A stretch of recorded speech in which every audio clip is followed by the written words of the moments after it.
Bonjour, bonjour. Bonjour, tout le monde à Rosda. Bienvenue solo. Nasali voyage à 1300 km. Nateka maka na mboka mombo ezaka efondo. Na Brazzaville na bia na so en basak puisque basak kuna exemple cher. Comme na so makala tour ebele na bia so en makala. Mais na kana livré te ya Congo Brazzaville là. Ça ina sali ça même.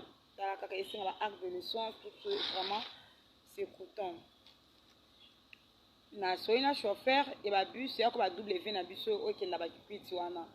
Na soina le bi ok le quoi yemo ko expliquer la vérité que ça muta ngambu, y a pas de souci, ngana on soit na bazare tout.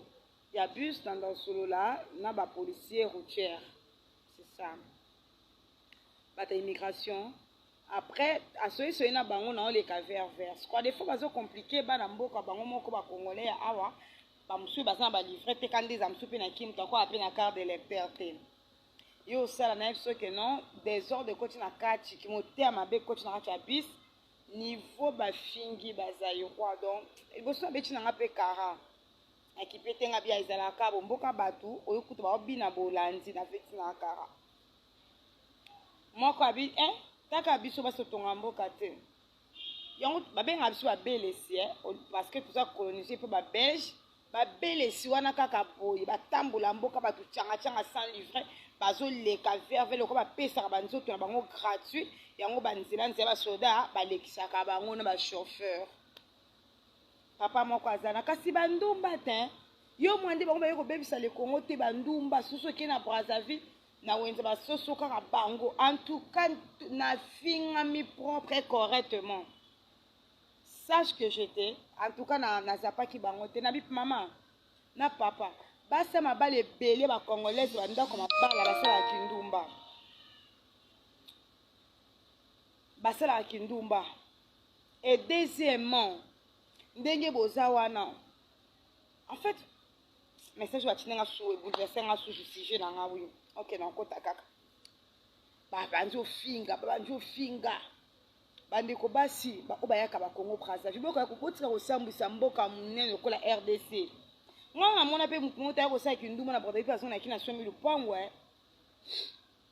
Baba en tout cas ko bis mobimba 50 de plus de 50 personnes contre nga moko. Ezaki pena bazairoise na kati bouche be.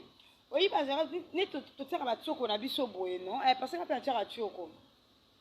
Mais na rappelle muta moins douter mais moi tu un clé basé sur moi hydroquinone parce que na pour la paix hydroquinone mais sans type na 4 mais on to benga ka tchoko.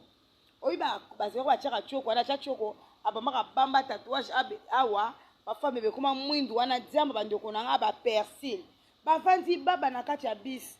En tout cas na finga lobi o te bino kuna bwaka ba pauvre bwaka otonda ngap neti nga moko nanu na zwaka mbongo na nga neti nazo voyager boye côté ozo kabola ba sac ya loso ba réfugié na sombi 50 kg makemba ba nyama brousse nazo kabola na bandeko na bino ba congolais ya Brazzaville ba yebi ke o ba louer ke lupango moko na nga place na za côté na o loba bébé batala nga bi ke na rosta ko sa te kindumba o ba camarade na nga ba congolais pour excuser nga oyebi eta na nga na bino ko bosala kinduma nga sala kinduma ti ba congolais de mère et de père ya Brazzaville faut ko finga bandeko na biso boye toi de famille na 5 minutes okomi na kini na 5 minutes okomi awa nyonso ya peka bino boyaka kosambwisa biso na kati ya kini na kati ya bakongo ya ngambu boye kwa kosambwisa biso kwa kinduma ezanga ntina ya salite donc en tout cas nayokaki pasi mais comme mpe nazangaki baargument te na pusaki batalinga ni na persil ni na tatouage mpe nalobi correctement mpe nasalaki ndumba te na vi na nga nzambe ye kosunga en tout cas nagani bango na débat naoki toyoki ka bafi yango merci mpe ndolobeli bango bien oui na défendre bino parce que naza vi moko na bino te yango na resur na débat mais bino boka kosambwisa bato te soki wenze basoso nakomi Brazza lelo naoki etala wenze basoso yango lelo naozala bi na ofilme natala nini malunga ezalaka kuna naokaka wenze basoso na Brazza nakomi yango lelo naoki etala wenze basoso na lelo mpe nayebaka yango te vraiment franchement bandeko ya Congo Brazzaville tozalaka famille ni kofingaka baninga boye non